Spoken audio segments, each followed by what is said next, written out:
A Werewolf Shifter Romance, written by Amelia Hart. Chapter 1. Shadows of Yesterday.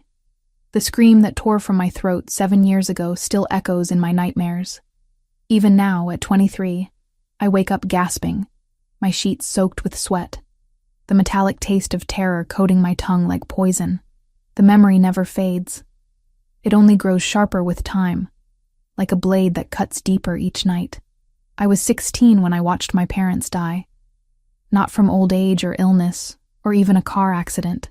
They were murdered by rogues, torn apart while I hid in a closet, pressing my hands so hard against my mouth that I left bruises on my lips for weeks afterward. The sounds they made, the wet, horrible sounds that followed their screams, those are the sounds that visit me when sleep finally claims me. Victoria doesn't remember.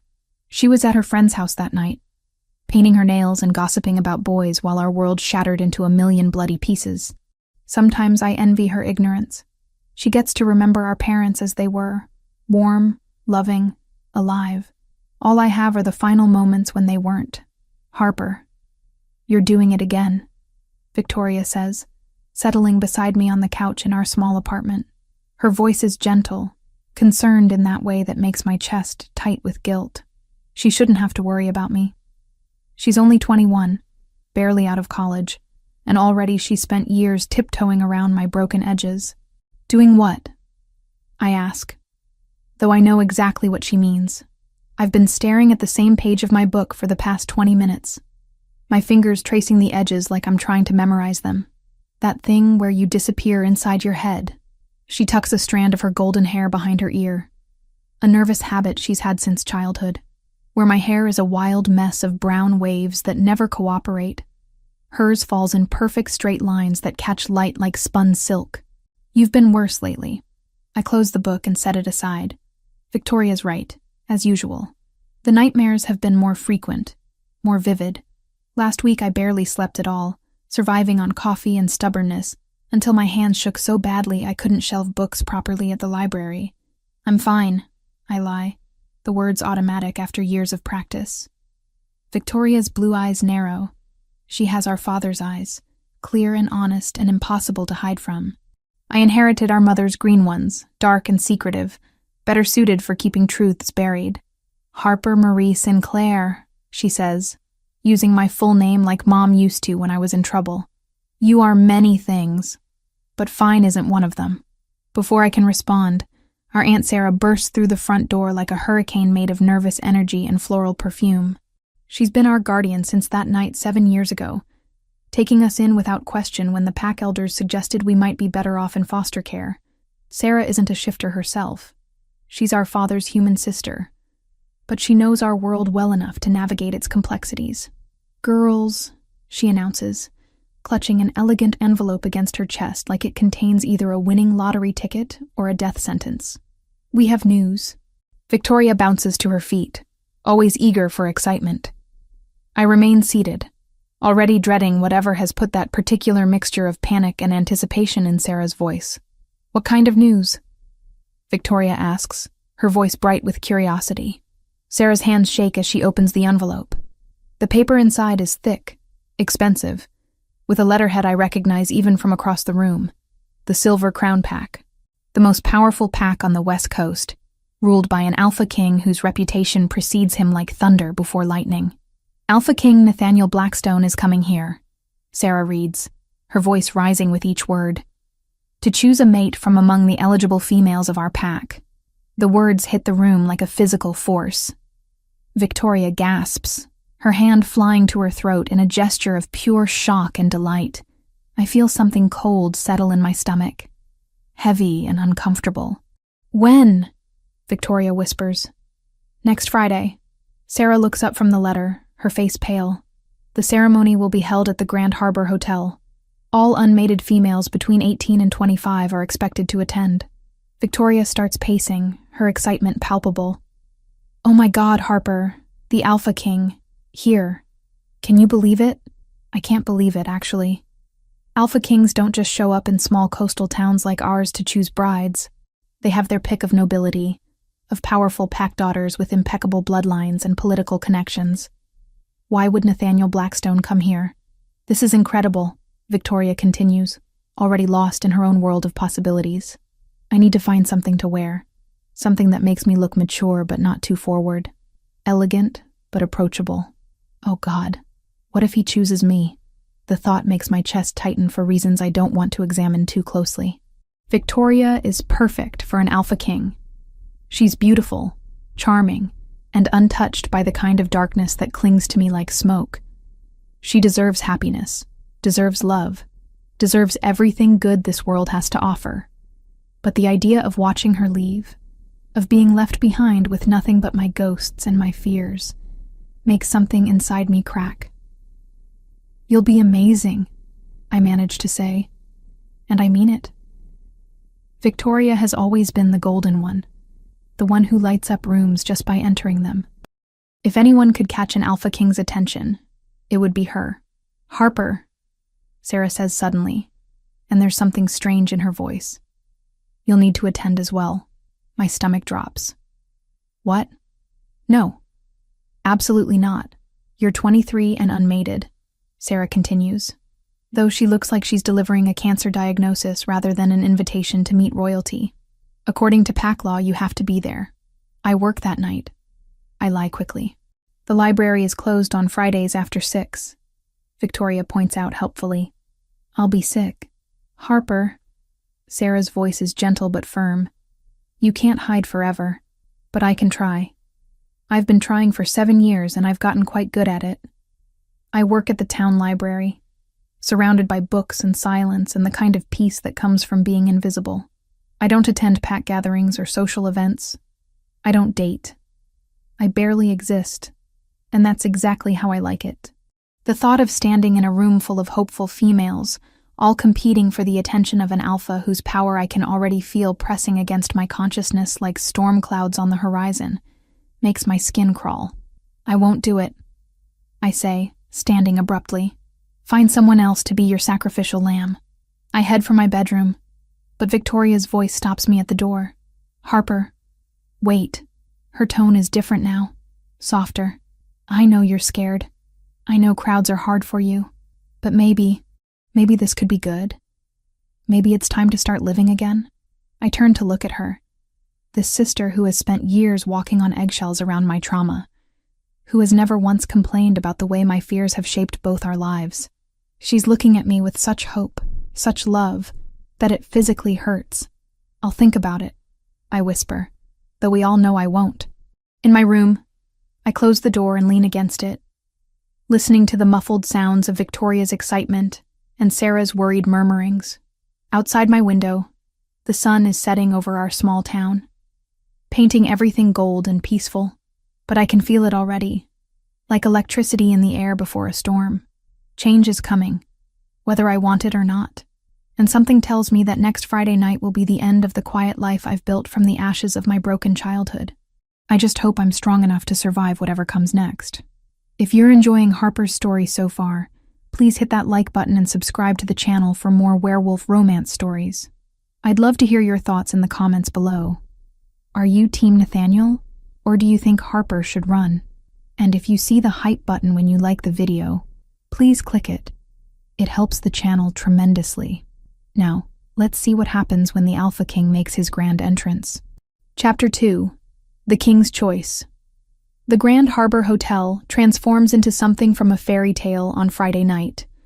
Crystal chandeliers cast rainbows across marble floors, and the air hums with nervous energy and expensive perfume. Every eligible female from 3 neighboring packs fills the ballroom, dressed in their finest gowns, hoping to catch the eye of a king. I shouldn't be here. The thought repeats in my mind like a mantra as I stand pressed against the far wall, wearing the only formal dress I own, a simple black number that Victoria insisted made my eyes look mysterious and alluring. I feel neither mysterious nor alluring. I feel like prey hiding among predators. Victoria glows beside me in a stunning blue gown that matches her eyes perfectly. She's radiant, confident, everything an Alpha King should want in a mate. Several other females have already complimented her dress, her hair, her chances. She accepts their praise gracefully, but I can see the tension in her shoulders, the way her fingers worry the small clutch purse in her hands. "He's here," someone whispers near the entrance, and the entire room falls silent. The double doors open, and Alpha King Nathaniel Blackstone enters like he owns not just this room, but the entire world. My breath catches in my throat, despite every intention to remain unaffected. He's nothing like I expected, and everything I feared. At 33, he carries himself with the kind of authority that makes grown men bow their heads, and strong women lose their ability to form coherent thoughts. His black hair is perfectly styled, framing a face that could have been carved from granite by an artist who specialized in masculine perfection. But it's his eyes that steal my ability to breathe. Amber like liquid fire, scanning the room with predatory intensity. His beard is trimmed close to his jaw, adding to the aura of controlled power that radiates from him like heat from a forge. He's tall, broad-shouldered, wearing a perfectly tailored black suit that probably costs more than I make in 6 months. Everything about him screams dominance, from the way he moves to the way others instinctively create space around him. He's followed by an entourage of equally impressive men, but I barely notice them. My entire focus has narrowed to this one man who seems to command gravity itself. My God! Victoria breathes beside me. He's gorgeous. She's right. Nathaniel Blackstone is devastatingly handsome in the way that makes smart women do stupid things. But there's something else. Something that makes my skin prickle with awareness I don't want to acknowledge. Power. Raw, untamed, barely leashed power that makes my wolf whimper and hide despite the fact that she's been dormant since that night 7 years ago. Elder Morrison, our pack's leader, steps forward to greet the Alpha King. The formal introductions begin, but I tune them out, focusing instead on finding the nearest exit. I can slip out now, before the actual ceremony begins. No one will notice one less candidate among so many hopefuls. But as I start to edge toward the door, something stops me cold. The Alpha King's head turns in my direction. Our eyes meet across the crowded ballroom, and the world tilts off its axis. Time stops. Sound fades. The only thing that exists is the connection that snaps between us like a live wire, electric and undeniable, and absolutely terrifying. His amber eyes widen slightly, and I see something flicker across his perfect features. Surprise, recognition, hunger. His nostrils flare, and I realize with horror that he's scenting me from across the room, somehow picking out my signature from among dozens of others. This can't be happening. I break eye contact and push deeper into the crowd, using other women as shields. My heart pounds so hard I'm sure everyone can hear it. Maybe if I hide long enough, he'll forget whatever momentary interest I sparked. Maybe he'll focus on Victoria, on any of the other beautiful, worthy females surrounding him. "Ladies," Elder Morrison's voice carries across the ballroom, "Alpha King Blackstone will now begin the selection process. Please form orderly lines so he may meet each candidate properly." The room erupts into barely controlled chaos as dozens of women jostle for position. Victoria squeezes my hand before joining the line forming to our left. I watch her take her place among the others, chin held high, spine straight. She looks like a queen already. I retreat further into the shadows near the back wall, hoping to become invisible. From here, I can watch Nathaniel move down the line of candidates, spending a few moments with each woman. He's polite but distant, asking their names, nodding at appropriate intervals. None of them seem to hold his attention for more than a minute or two. When he reaches Victoria, I hold my breath. She curtsies gracefully, her voice carrying clearly as she introduces herself. "Victoria Sinclair, Your Majesty. It's an honor to meet you."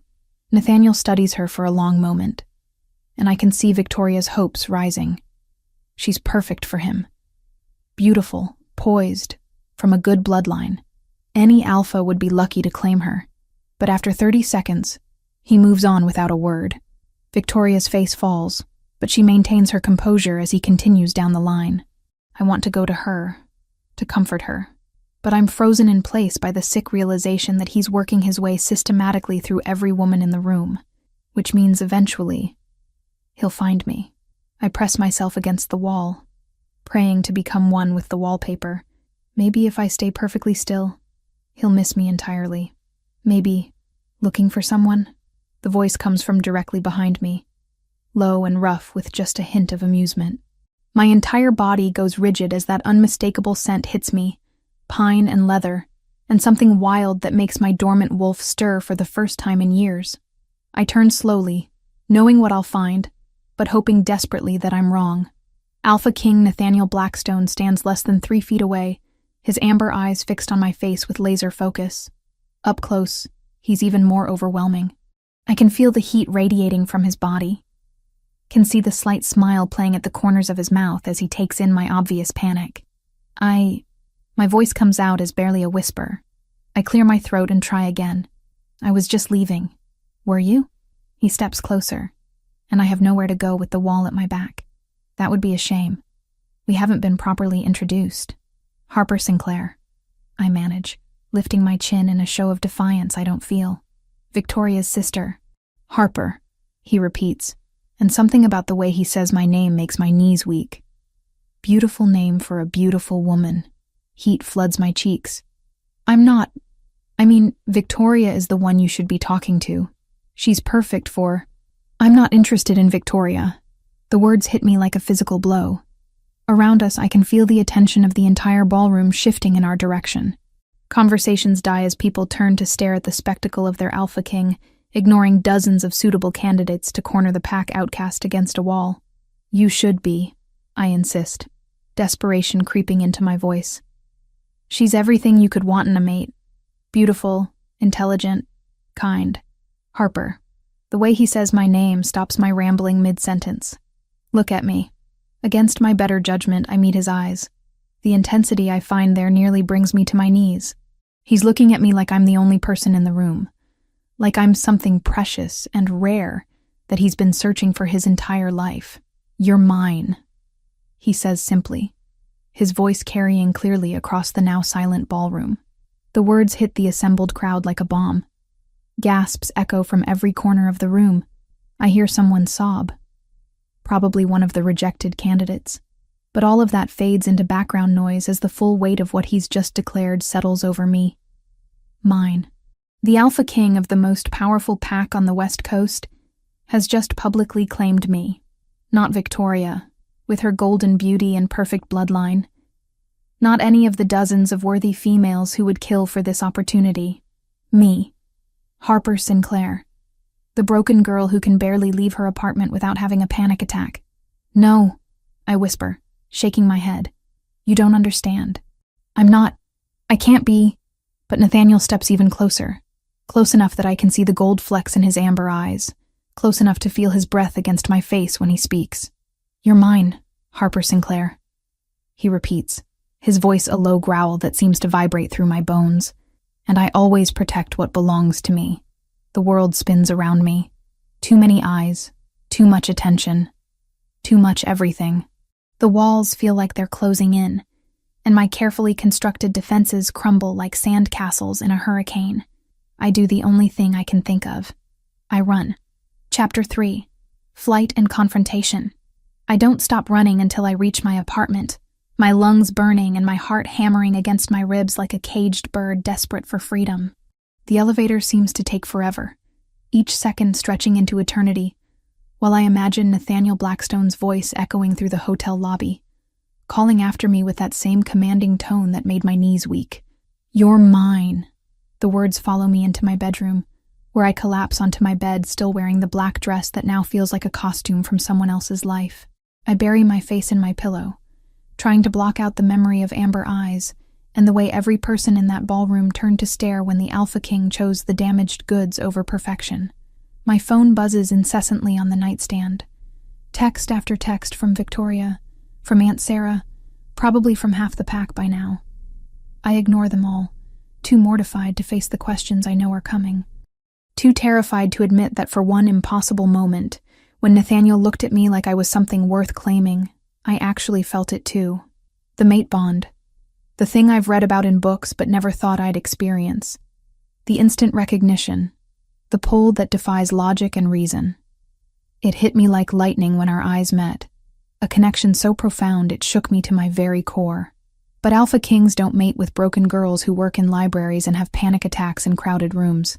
They certainly don't mate with women whose parents were murdered by rogues, who carry trauma like a second shadow everywhere they go. He made a mistake. He had to have made a mistake. I'm still trying to convince myself of this when I hear the front door open. Victoria's voice carries down the hallway, high with stress and confusion. Harper?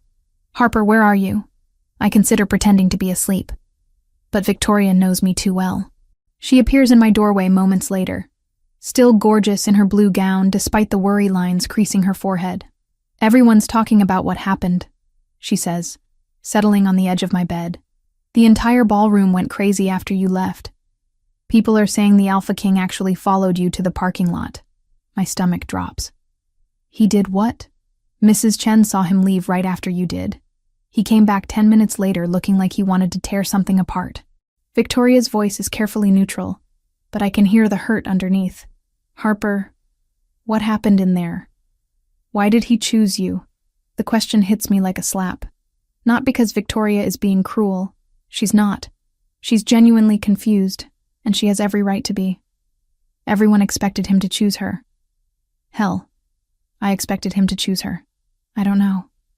I whisper. And it's the truth. I was trying to hide from the whole thing. I didn't even want to be there, but he found you anyway. Victoria's fingers twist in her lap, a nervous habit from childhood. And the way he looked at you, Harper, I've never seen anything like it. Like you were the only person in the room. Guilt twists in my chest like a knife. Victoria has dreamed of finding her mate since we were teenagers. She's watched romantic movies and read romance novels and planned the perfect wedding in her head 1,000 times. She deserved this moment, this fairy tale. Not me. Victoria, I'm so sorry. If I could change what happened, don't. Her voice is sharper than I've ever heard it. Don't apologize for something that isn't your fault. You think I don't see how you blame yourself for everything? How you act like you don't deserve good things because of what happened to Mom and Dad? Tears burn my eyes. That's not. It is exactly that. Victoria turns to face me fully, her blue eyes fierce. You've spent 7 years punishing yourself for surviving when they didn't. But Harper, you were 16. You were a child hiding in a closet while rogues destroyed our family. None of that was your fault. I want to argue, to list all the reasons why she's wrong. But the words stick in my throat, because deep down, in a place I don't like to examine too closely, I know she's right. I have been punishing myself. Every time I turn down an invitation, every time I refuse to date, every time I choose solitude over connection, I'm choosing punishment over healing. I don't know how to be what he wants, I admit finally. Look at me, Victoria. I work in a library because I can't handle crowds. I have nightmares that wake me up screaming. I haven't shifted into my wolf form since the night they died. What kind of mate would I be for an Alpha King? Victoria's expression softens. Maybe the kind he needs. Before I can ask what she means, my phone rings. The caller ID makes my blood run cold. Nathaniel Blackstone. How did he get my number? I stare at the phone like it might bite me. Answer it, Victoria urges. Absolutely not. The phone stops ringing, then immediately starts again. And again. On the 4th call, Victoria snatches it from my hands and answers before I can stop her. Harper Sinclair's phone, she says sweetly. I can hear his voice through the speaker, low and rough with barely contained frustration. Put her on the phone. Now. She's indisposed at the moment, Victoria replies, enjoying herself far too much. May I take a message? Tell her I'm coming over. The line goes dead. Victoria and I stare at each other in horror. Did he just say he's coming here? I scramble to my feet, panic flooding my system. To our apartment? How does he even know where we live? He's an Alpha King, Harper. He probably knows our social security numbers. 20 minutes later, there's a knock on our front door. Not the polite tap of a neighbor, or the hurried rapping of a delivery person. This is 3 solid, authoritative knocks that seem to echo through our small apartment like thunder. Victoria and I freeze in the living room, where we've been pacing and arguing about whether to hide in the bathroom until he goes away. But we both know Alpha Blackstone isn't the type of man who just goes away. Harper? His voice carries through the door, and I shiver at the way my name sounds in that deep, commanding tone. I know you're in there. We need to talk. Go away, I call back, proud that my voice doesn't shake. Not happening. I look at Victoria, who shrugs helplessly. We both know he's not leaving. And honestly, part of me, a part I'm trying very hard to ignore, wants to see him again. Wants to look into those amber eyes and figure out if what I felt at the hotel was real or just some kind of stress-induced hallucination. Against my better judgment, I open the door. Nathaniel Blackstone fills our doorway like he was made for it, still wearing his perfectly tailored suit, but with his tie loosened and the top button of his shirt undone. His dark hair is slightly mussed, like he's been running his hands through it. And there's something wild in his amber eyes that makes my wolf stir restlessly beneath my skin. You ran, he says without preamble. I left, I correct, lifting my chin in defiance. There's a difference. Is there? He steps into our apartment without invitation, his presence immediately making the space feel smaller, because from where I was standing, it looked like you were running from your mate. The word hits me like a physical blow. Mate. He's saying it like it's a fact, like there's no question or room for argument, like he's already decided our entire future. I'm not your mate, I say, but even I can hear how unconvincing it sounds. Nathaniel's eyes flash with something dangerous. No? Then explain this. He moves closer, and I instinctively back up until I hit the wall. He cages me in with his arms, not touching but close enough that I can feel the heat radiating from his body, can smell that intoxicating scent of pine and leather, and something uniquely him. Explain why I can smell your fear, your arousal, your confusion from across the room, he continues, his voice dropping to a growl. Explain why every instinct I have is screaming at me to claim you, to mark you, to make sure every male in a 100-mile radius knows you belong to me. My breath comes in short, sharp pants. This close, I can see the gold flecks in his eyes, can count the individual whiskers in his perfectly groomed beard. And God help me, I want to touch him. Want to see if his skin is as warm as it looks, if his hair is as soft as it appears. Harper. My name is a whisper on his lips, and something inside me cracks open. Stop fighting this. Stop fighting me. For a moment I almost give in, almost let myself believe that this powerful, incredible man actually wants me. That the mate bond isn't some cosmic mistake that will correct itself once he realizes what he's gotten himself into. But then reality crashes back, cold and unforgiving. You don't know me, I whisper. You don't know what you're asking for. Then tell me. The simple words hang between us, heavy with possibility. Victoria, who's been watching from the kitchen doorway like this is the best reality show she's ever seen, clears her throat. I'm going to Sarah's for the night, she announces. You two need to figure this out without an audience. She grabs her purse and heads for the door, pausing only to whisper in my ear, don't let fear make your choices for you. And then we're alone. Chapter 4. Sanctuary and Discovery. The silence stretches between us after Victoria's departure, thick with unspoken questions and a tension so electric I can practically taste it. Nathaniel hasn't moved from where he has me trapped against the wall, but something in his posture has shifted. The predatory intensity has softened into something that looks almost like patience. Tell me about the nightmares, he says quietly. The unexpected gentleness in his voice nearly undoes me. How did you have shadows under your eyes that makeup can't hide. Your hands shake when you think no one's looking. And there's a sadness in your scent that goes bone deep. His amber eyes search my face. What happened to you, Harper? I could lie. Should lie. Make up some story about insomnia or stress from work. But the way he's looking at me, like he actually cares about the answer, breaks down defenses I've spent years building.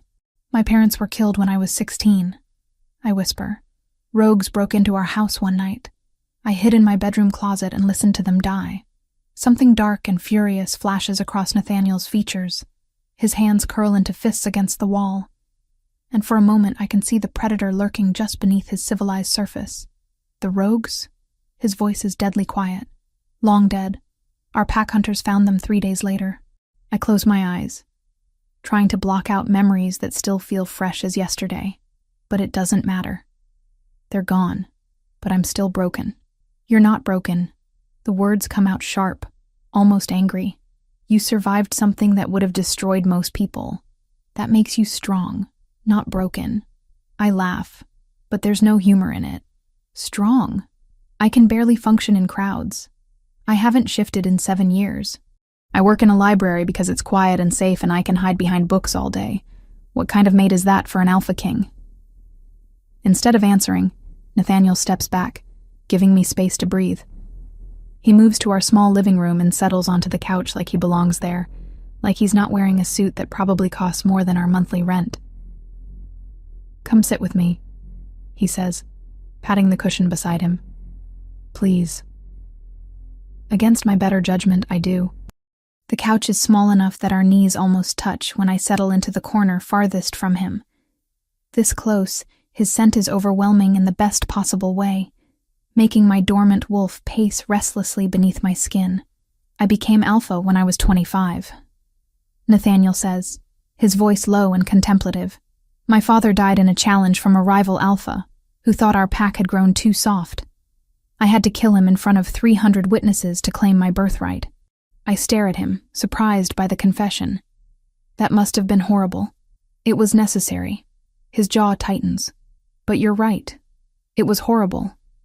Taking a life, even in defense of your pack, changes you. Leaves marks that don't fade. There's pain in his voice. Carefully controlled, but unmistakable.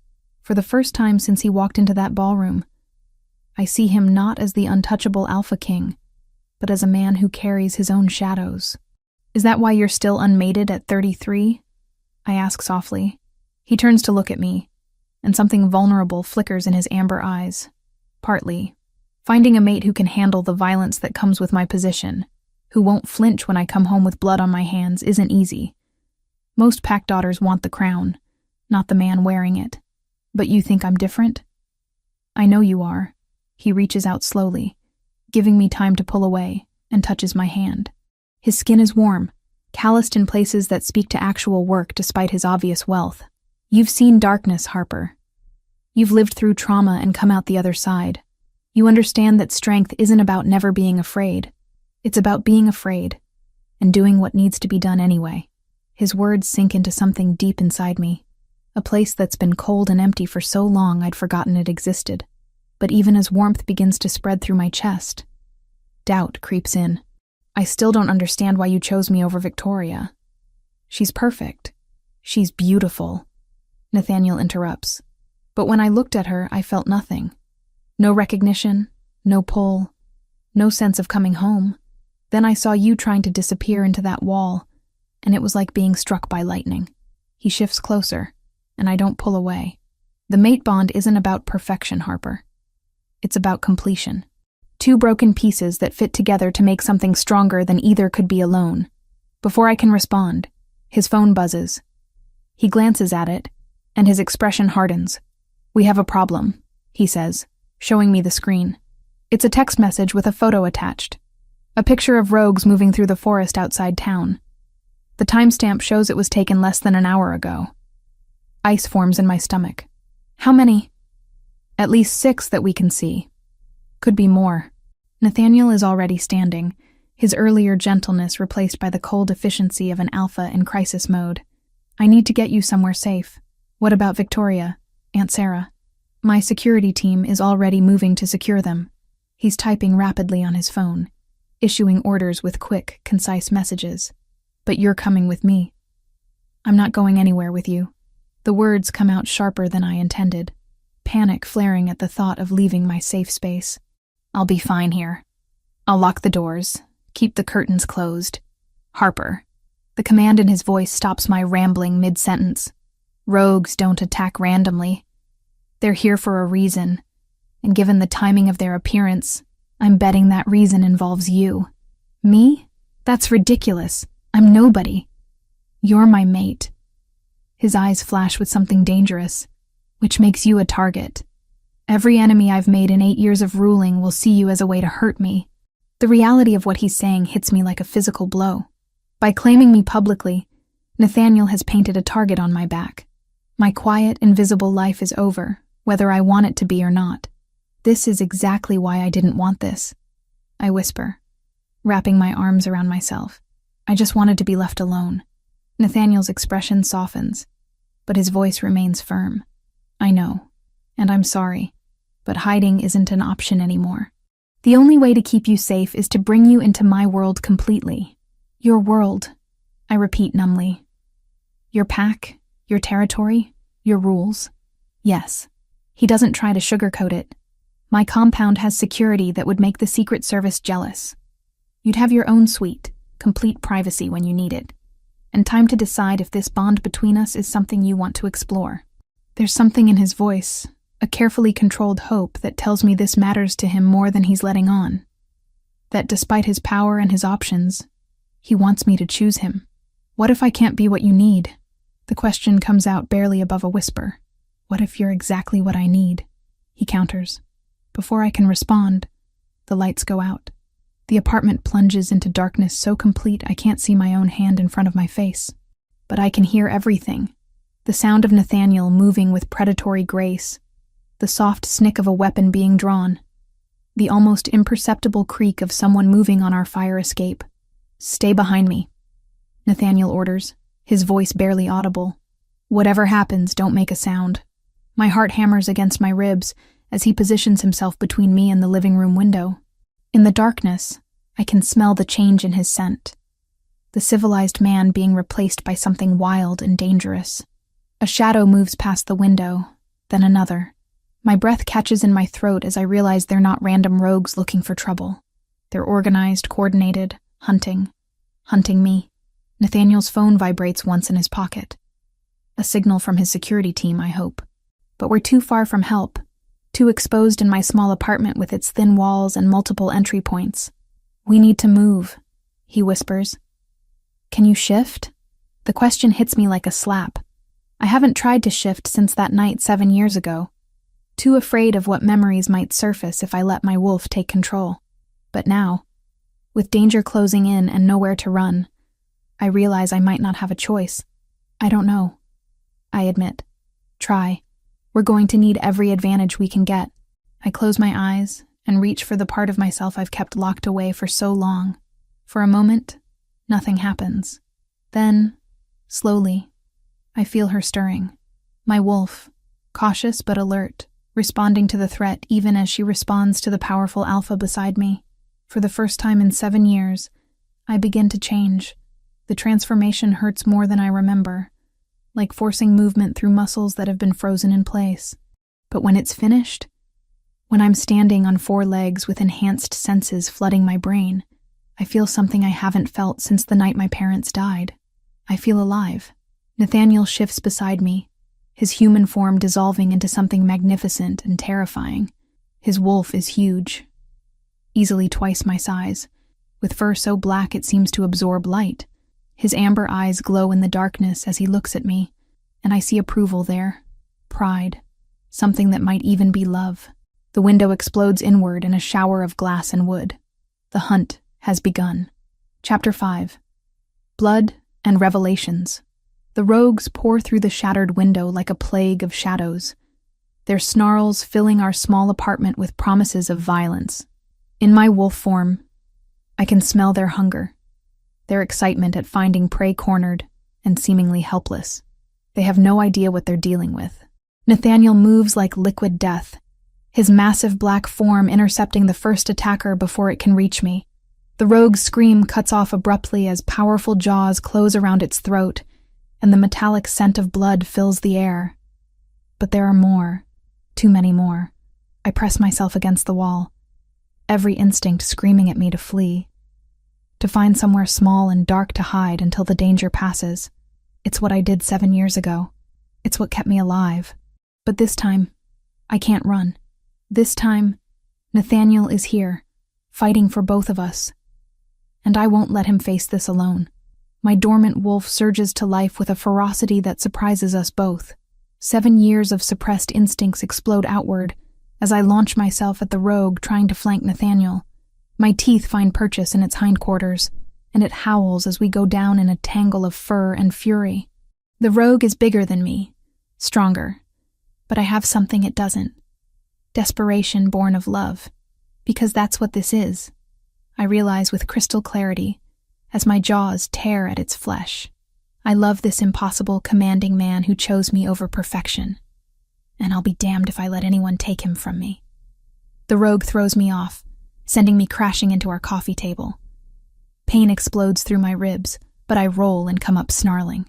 Nathaniel appears beside me, blood matting his dark fur, amber eyes blazing with primal fury.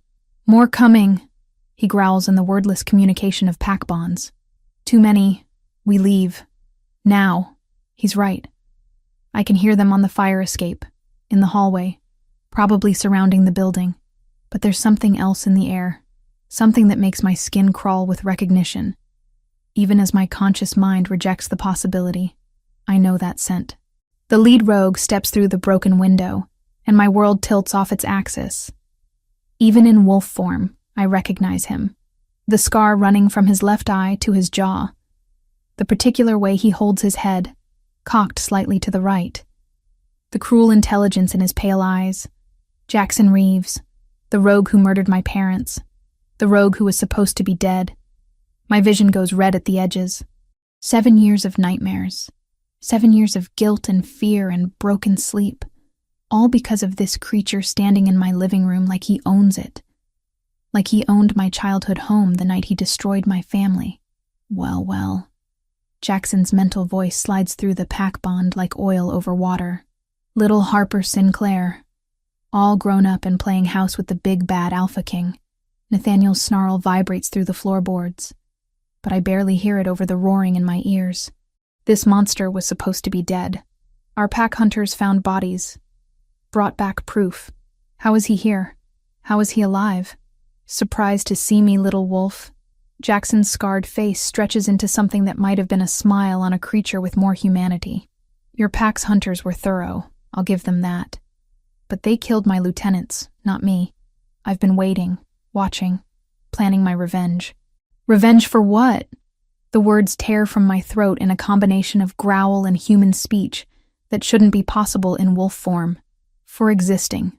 His pale eyes fix on mine with the same cold calculation I remember from my nightmares. Your bloodline should have died out generations ago. But your parents were stubborn, and now you're here, mated to the most powerful alpha on the continent. Do you have any idea what that makes you worth? Bloodline. The word echoes in my mind, bringing with it fragments of half-remembered conversations, whispered arguments between my parents late at night when they thought Victoria and I were asleep. What bloodline? I demand. But even as I ask, pieces are clicking together. The way other wolves sometimes looked at me growing up, like they were seeing something I couldn't.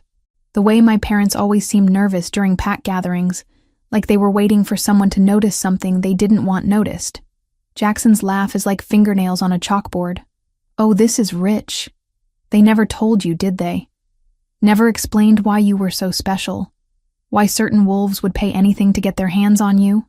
Nathaniel moves closer, his massive form radiating protective fury. Whatever game you're playing ends now. No game, Your Majesty. Jackson's tone drips with mock respect. Just business. You see, Harper here isn't just any wolf. She's a moonweaver. Last of her line as far as we know. And moonweavers have very special abilities that make them incredibly valuable to the right buyers. Moonweaver. The word hits me like a physical blow, dragging up memories I didn't know I had. My mother's hands glowing silver in moonlight as she healed a wounded bird. My father warning me never to let anyone see when my eyes changed color during the full moon. Whispered stories about women who could walk between worlds, who could heal with a touch or kill with a thought. Stories I'd dismissed as fairy tales. That's impossible, I whisper. But even as I deny it, I can feel something stirring inside me. Something that's been sleeping, waiting, growing stronger since Nathaniel claimed me as his mate. Is it? Jackson tilts his head, studying me like a particularly interesting specimen. Haven't you noticed how easily you shifted tonight, after 7 years of being unable to? Haven't you wondered why the Alpha King recognized you instantly as his mate, despite having never met you before? The questions hit too close to home. I have wondered about those things, dismissed them as adrenaline and coincidence. But now, With Jackson's pale eyes boring into mine and strange power humming under my skin, dismissal becomes impossible. The mate bond between an alpha and a moonweaver is legendary, Jackson continues, his voice taking on an almost professorial tone. It creates a connection deeper than anything ordinary wolves can achieve. Power shared, multiplied, amplified beyond imagination, which is why certain interested parties are willing to pay handsomely for a mated pair. You want to sell us. Nathaniel's voice is deadly quiet, but I can feel his rage building like pressure behind a dam. Not sell. Auction. There's a difference. Jackson's grin shows too many teeth. You'd be amazed how much supernatural collectors will pay for a breeding pair of your caliber. The casual way he talks about it, about us like we're livestock to be traded, makes bile rise in my throat. But underneath the revulsion is something else. Power. Real, tangible power flowing through my veins like liquid fire. My eyes begin to glow. Not the typical gold of an angry wolf, but silver. Pure, moonlight silver that makes Jackson take an involuntary step backward. Fascinating, he breathes. It's starting to manifest. The new mate bond must be accelerating the process. What process? I demand, but I think I already know. The humming under my skin is getting stronger, responding to my emotional state. Around us, the other rogues whine and back away as if sensing something dangerous. You're awakening. Jackson's pale eyes gleam with avarice. Every moonweaver goes through it when they find their true mate. All that dormant power suddenly has a focus, a purpose. It's quite spectacular to witness. The apartment fills with silver light emanating from my body. I can feel Nathaniel's amazement and fierce pride through our bond. Can sense his own power rising to meet and complement mine. We're stronger together, just like he said. But the strength comes with a price. Pain explodes through my skull as images flood my consciousness. Not memories, but something else. Knowledge passed down through generations of women who shared my blood. I see my mother as a young woman, hands glowing as she healed a dying child. My grandmother, standing against a pack of rogues with nothing but moonlight and will. My great-grandmother, walking between the world of the living and the dead to bring back crucial information for her pack. All of them moonweavers. All of them hunted for their power. All of them dead, because someone wanted to own what they were. No, I whisper. But the word comes out with enough force to rattle the windows. I won't be anyone's prize. Jackson's grin falters as the silver light intensifies. Now, Harper, let's be reasonable. I don't let him finish. 7 years of suppressed rage, of guilt and fear and helplessness, pours out of me in a wave of pure power. The rogues closest to me simply crumple, overwhelmed by energy their minds can't process. Jackson staggers but remains standing, his scarred face twisting with a mixture of greed and fear. Magnificent, he gasps. Even better than I hoped. You'll fetch twice what I expected. But his confidence is cracking. He can feel it too. The way reality bends around me now, responding to emotions I'm barely keeping in check. For the first time in 7 years, I'm not the helpless girl hiding in a closet. I'm something else entirely. I'm dangerous. Nathaniel moves to my side, his massive wolf form solid and reassuring against my smaller frame. Through our bond, I feel his strength joining with mine, his unwavering support anchoring me to sanity as power threatens to consume everything in its path. Together, he says in the wordless language of mates. Together. I agree. Jackson realizes his mistake a moment too late. The silver light explodes outward, and the last thing I hear before everything goes white is his scream of rage and frustration. When the light fades, the apartment is empty except for Nathaniel and me. The rogues are gone. Not dead. I can sense them scattered across the city, confused and directionless without their leader's commands, but alive, which is more mercy than they showed my parents. Jackson, however, is nowhere to be found. Chapter 6. Betrayal and Separation.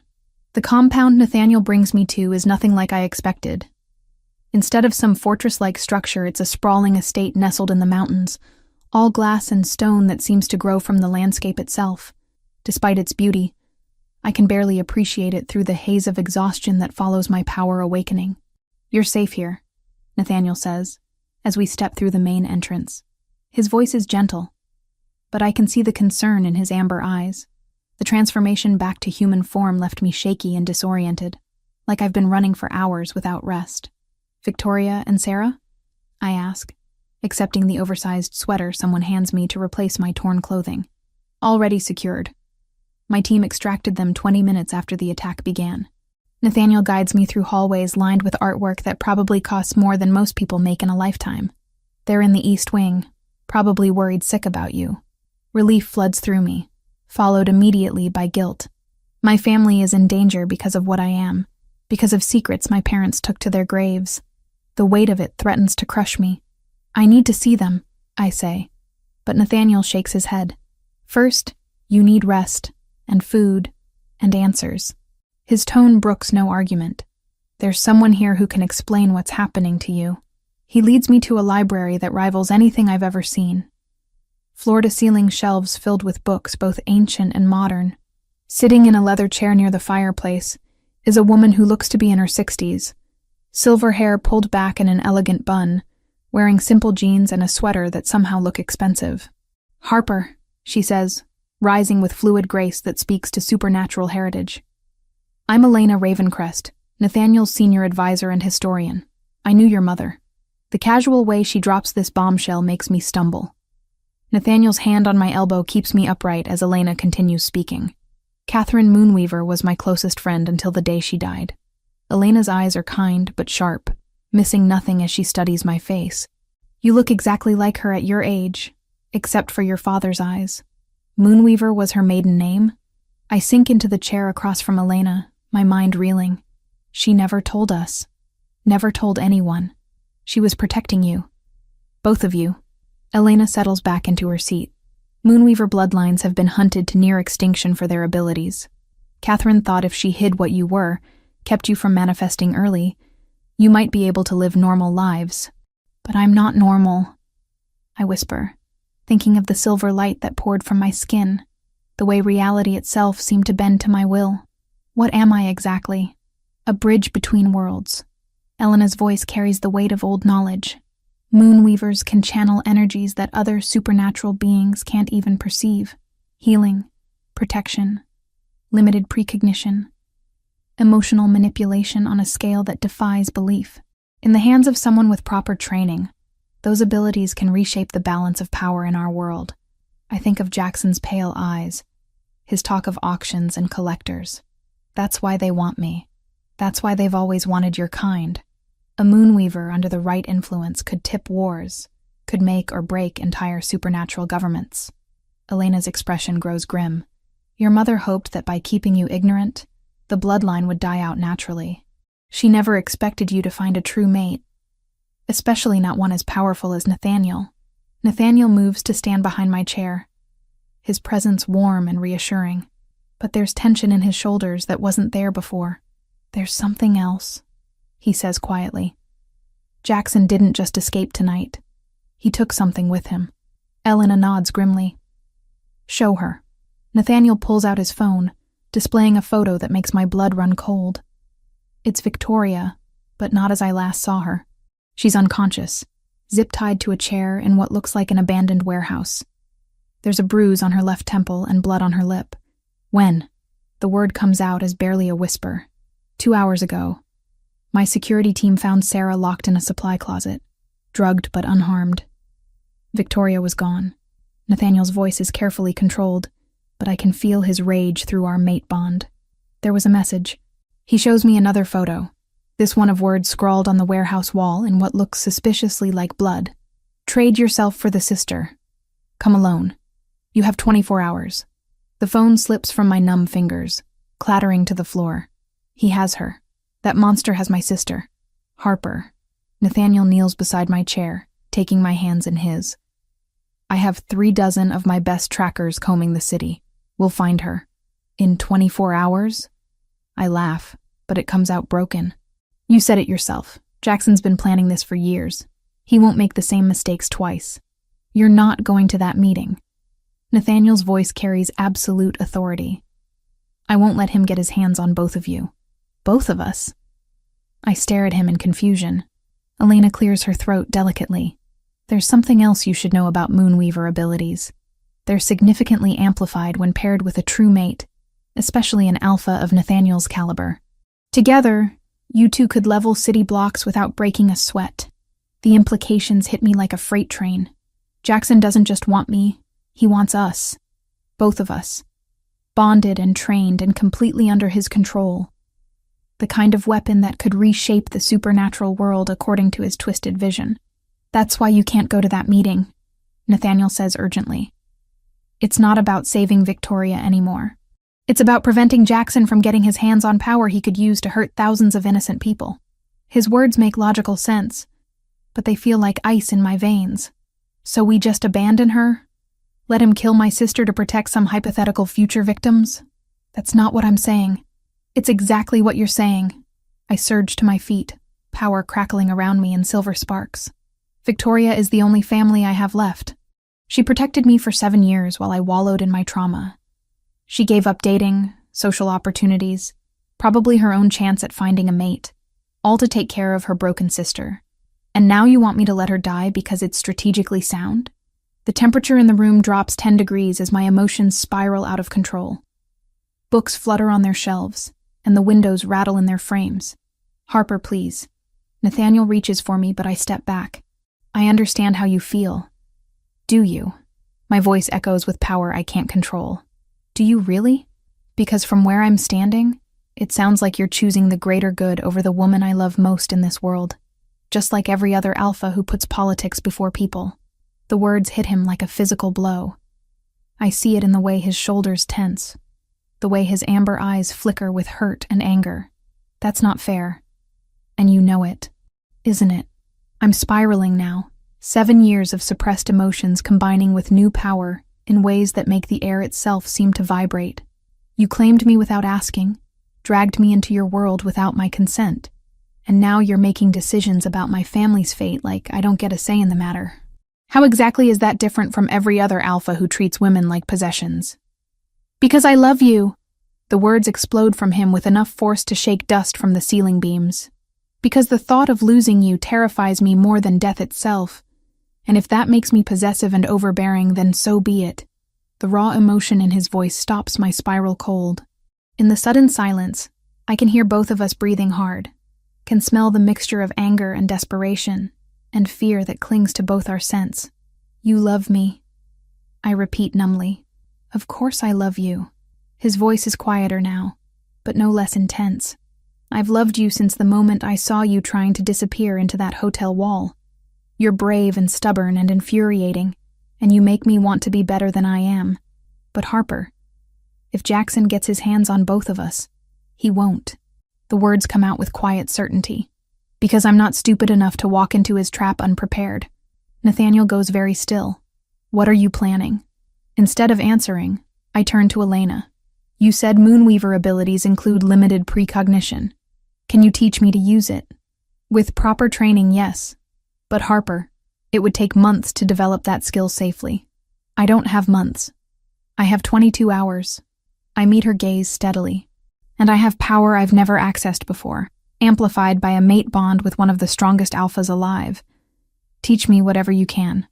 Absolutely not. Nathaniel moves between Elena and me. I won't let you throw your life away on some half-trained suicide mission. You won't let me? The words come out dangerously quiet. I wasn't aware you owned me, Your Majesty. That's not... He stops, running his hands through his hair in frustration. Harper, please, be reasonable. Reasonable would be calling the police and letting humans handle this. Reasonable would be accepting that my sister is probably going to die no matter what I do. But I stopped being reasonable the moment Jackson Reeves walked back into my life. I can feel power building under my skin again, responding to my emotional state. Victoria saved me when I couldn't save myself. Now it's my turn. The standoff stretches between us. Two stubborn people who love each other, but can't agree on the most important decision either of us will ever make. Finally, Elena clears her throat. There might be another option, she says carefully, but it's dangerous, and it would require perfect coordination between all of us. What kind of option? Nathaniel demands. A tracker spell. If Harper can get close enough to Victoria to establish physical contact, I can create a magical link that would allow us to find them no matter where Jackson takes them. But it would mean Harper going to that meeting. No. Nathaniel's rejection is immediate and absolute. But I'm already nodding. How close do I need to get? Skin-to-skin contact for at least 30 seconds. And Harper. Elena's expression is grave. The spell will mark you as well. If something goes wrong, if Jackson manages to contain your power somehow, we might lose you both. Better than losing her for certain. I turn to face Nathaniel, seeing my own fear and desperation reflected in his amber eyes. This is the only way. No, it's not. There has to be another. He stops mid-sentence, his body going rigid as his phone buzzes. The screen shows an unknown number, and when he answers, Jackson's voice fills the room through the speaker. Hello again, Your Majesty. I trust you found my message. Let her go, Reeves. Nathaniel's voice is deadly calm. Your fight is with me. My fight is with what you represent. Alphas who think power gives them the right to hoard supernatural resources. Jackson's laugh is like nails on a chalkboard. But don't worry. I'm a reasonable man. Bring me the Moonweaver and the pretty blonde lives. Refuse, and well, let's just say Victoria has her sister's lovely eyes. It would be such a shame to put them out. The line goes dead, leaving us in suffocating silence. I don't give Nathaniel time to argue. Elena, teach me everything you can in the next 20 hours. We're getting my sister back. Chapter 7. The Silver Awakening. The warehouse district at midnight feels like stepping into the mouth of a beast. Shadows pool between buildings like spilled ink, and the air carries the metallic tang of rust and old violence. I stand at the designated meeting point, Pier 17, where Jackson murdered a security guard 3 hours ago just to make his point clear. 20 hours of intensive training with Elena have left me exhausted, but transformed.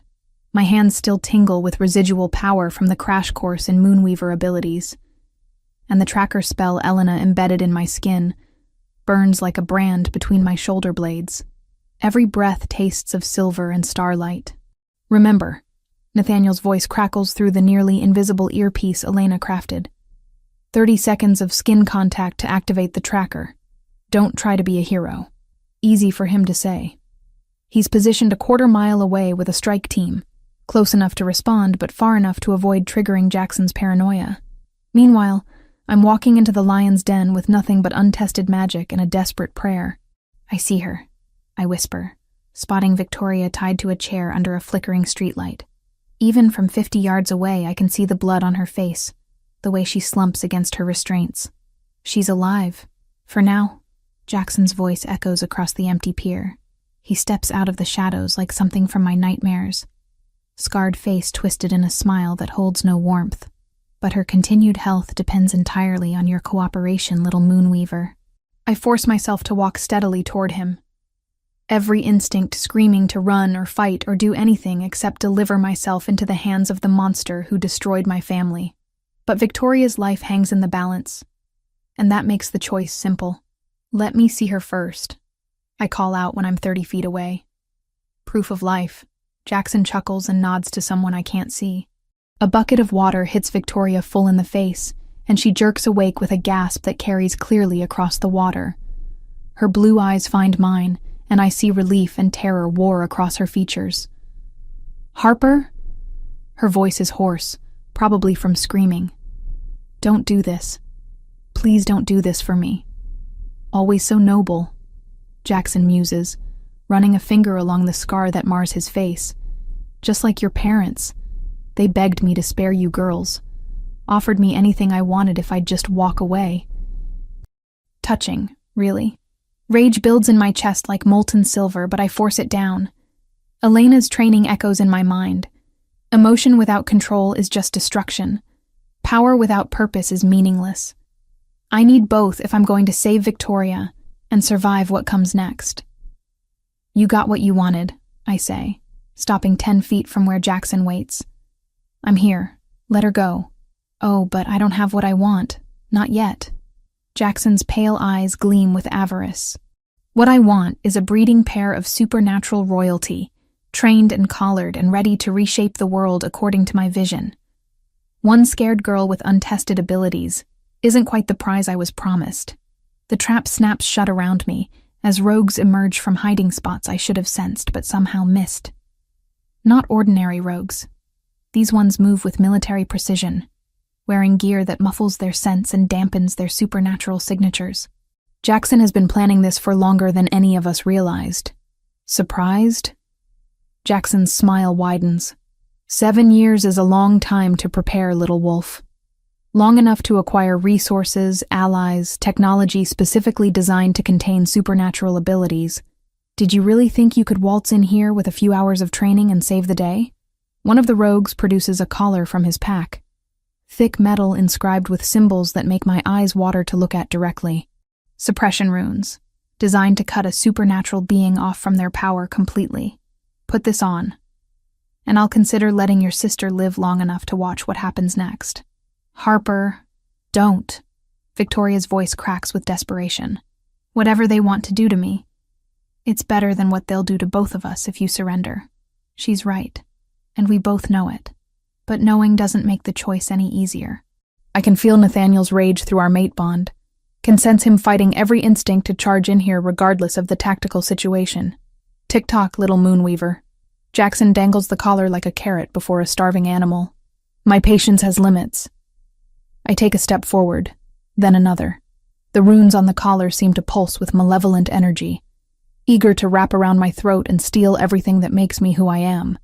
But with each step, I'm also getting closer to Victoria. Closer to the skin contact Elena needs for her tracker spell. That's it. Jackson purrs. Nice and easy. Don't try anything clever, or Sister Dearest gets a bullet between those pretty blue eyes. 5 feet. 4. 3. The collar waits in Jackson's outstretched hand, and I can feel its suppressive energy like ice against my skin. But I can also see Victoria clearly now, can smell her fear and her love and her absolute determination to protect me even from herself. 2 feet. 1. I lunge past Jackson, not for freedom, but for my sister. My hands find her face, skin contact burning like fire as Elena's spell activates. Victoria gasps, her eyes going wide as silver light races between us. 30 seconds. I whisper, holding her gaze. I need 30 seconds. Clever little bitch, Jackson snarls, but he doesn't try to stop me. Why would he? In his mind, I've just made myself easier to capture by getting within arm's reach. He has no idea what's really happening. The tracker spell tears through me like lightning, marking not just Victoria, but everyone she's been in contact with over the past 24 hours. Through Elena's magic, I suddenly know exactly where Jackson's base of operations is, how many rogues he has, what kind of supernatural dampening technology he's employing. But more than that, I can feel something else awakening. The contact with Victoria, combined with the emotional intensity of the moment, pushes my moonweaver abilities past every limit Elena thought existed. Time slows. Reality bends. For one impossible moment, I can see every possible future branching out from this instant like silver threads in an endless web. In most of them, Victoria and I both die. In a few, one of us escapes while the other is captured. But there's one thread, shining brighter than all the rest, where something extraordinary happens. Where instead of being the victim in this scenario, I become something else entirely. I become the weapon. 15 seconds, I whisper to Victoria, my voice already changing as power builds to critical mass inside me. Harper, what's happening to you? Victoria's eyes widen as silver light begins to pour from my skin. Your eyes, they're completely silver. Jackson realizes something is wrong a moment too late. He lunges for the suppression collar, but I catch his wrist with one hand. The moment our skin makes contact, I can see inside his mind. Every plan, every ally, every backup location he's prepared.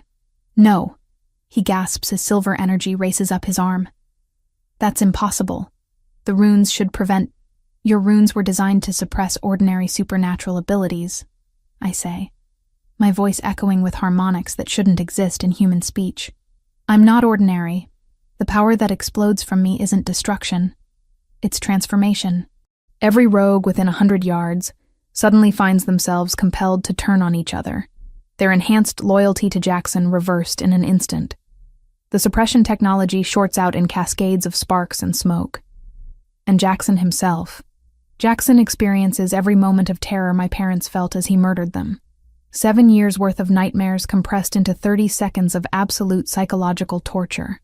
When I finally release him, he collapses, babbling incoherently about shadows and silver light and the faces of the dead. Harper. Victoria's voice cuts through the aftermath like an anchor to sanity. Harper, come back to me. I realize I'm floating 6 inches off the ground, surrounded by a cocoon of silver energy that makes the air itself shimmer like heat haze. With effort, I settle back onto the pier and let the power fade to manageable levels. Are you hurt? I ask, moving to untie Victoria's restraints. Just bruises and ego damage. She studies my face with the intensity only a sister can manage. But what about you? What just happened here? Before I can answer, Nathaniel's voice crackles through my earpiece. Strike team moving in. Package secured. Hostiles neutralized. Harper, are you... I'm fine, I interrupt, though I'm not sure that's entirely true.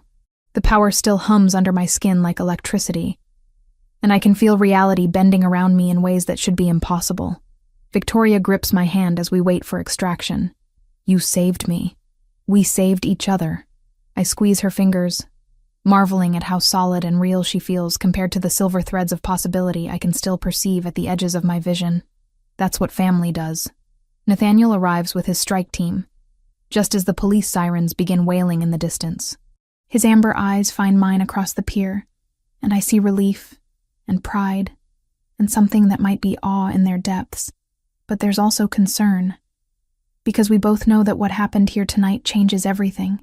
The scared girl who worked in a library and hid from crowds is gone, replaced by something far more powerful and infinitely more dangerous. As Nathaniel pulls me into his arms, I catch a glimpse of Jackson being loaded into an ambulance, still mumbling about silver light and the voices of the dead. He's alive, but his mind is shattered beyond repair. Justice, after 7 years of nightmares. Is it over? Victoria asks softly. I close my eyes and let my enhanced senses spread outward, searching for any lingering threats. The future threads I can perceive show nothing but possibility and hope, at least for tonight. It's over, I confirm, but even as I say the words, I know they're not entirely true. This chapter of our story might be ending, but another is just beginning, and in that new chapter, I won't be running from what I am anymore. I'll be embracing it. Chapter 8. Crown of Silver and Stars. 3 months later, I stand in front of a mirror in what will soon be my permanent suite at Nathaniel's compound, adjusting a crown that feels both foreign and perfectly right on my head. The silver circlet is simple, but elegant, inscribed with moonweaver symbols Elena helped me understand. Today isn't just my wedding day. It's my coronation as Alpha Queen of the Silver Crown Pack. You look like Mom, Victoria says softly from behind me. She's radiant in her maid of honor dress, a soft blue that matches her eyes. The bruises from her kidnapping have long since faded, but there's a new strength in her posture that speaks to growth born from surviving trauma. Do I?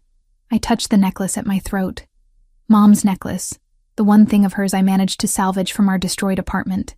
I still dream about her sometimes. About both of them. Good dreams or nightmares?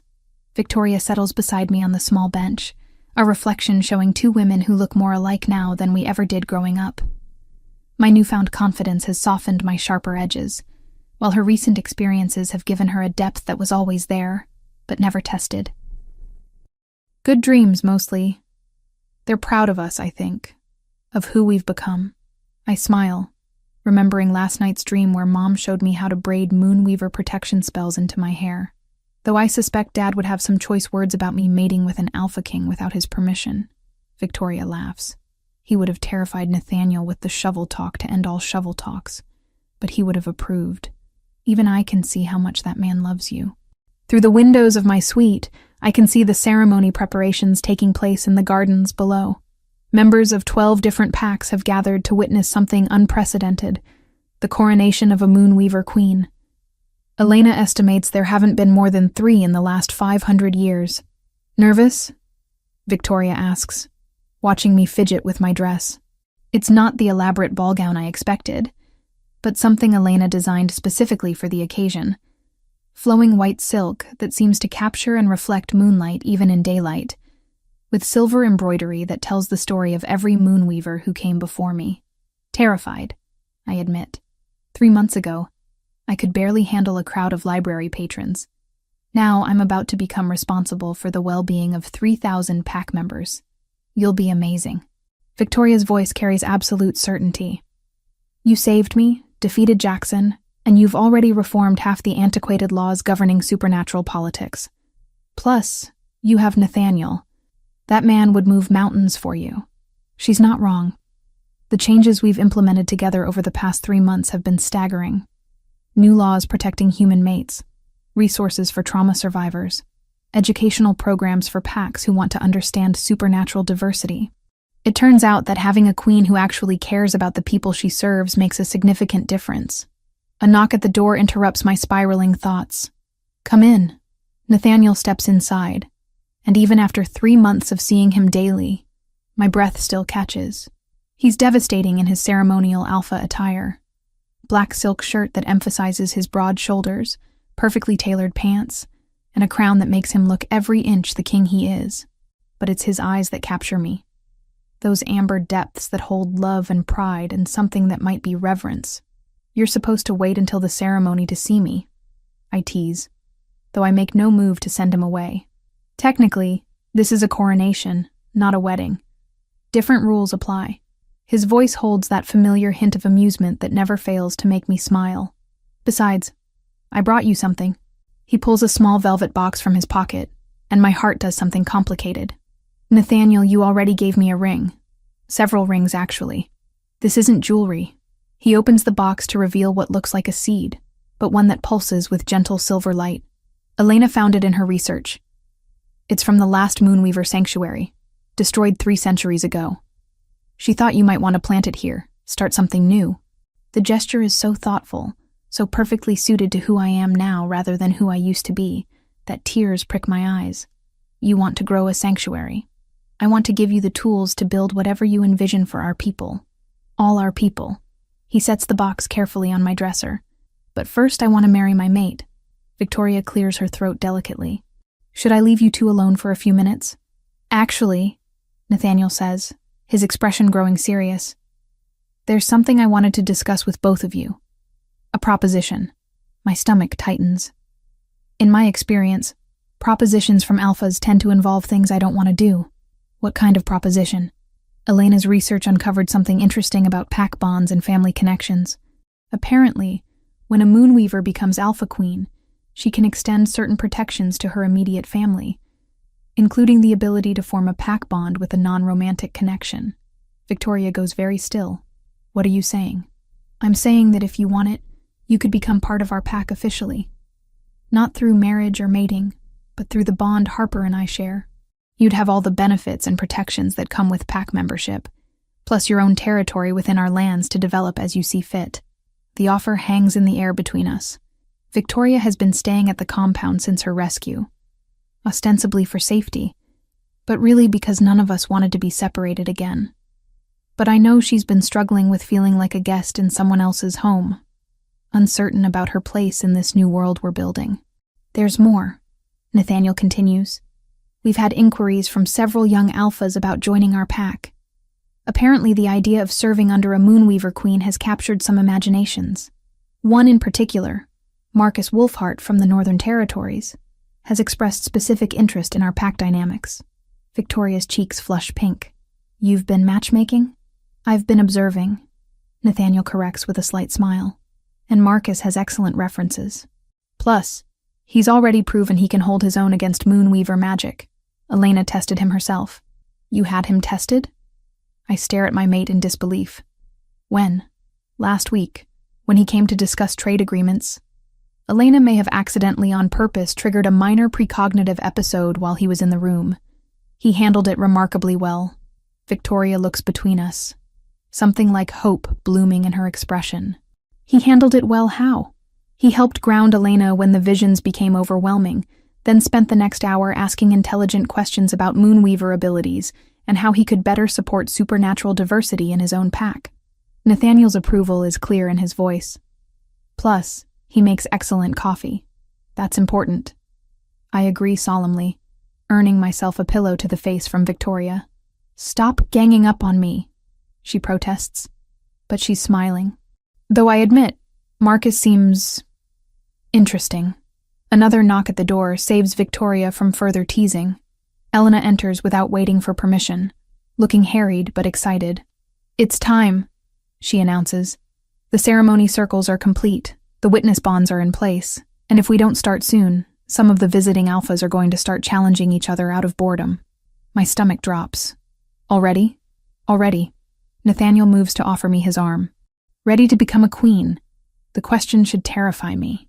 3 months ago, it would have sent me into a panic attack that lasted hours. But now, surrounded by the people I love most in the world, and facing a future full of possibilities I never dared imagine, I find myself smiling. Ready. The ceremony itself passes in a blur of silver light and ancient words. When Elena places the crown on my head and declares me Alpha Queen of the Silver Crown Pack, power flows through me like liquid starlight.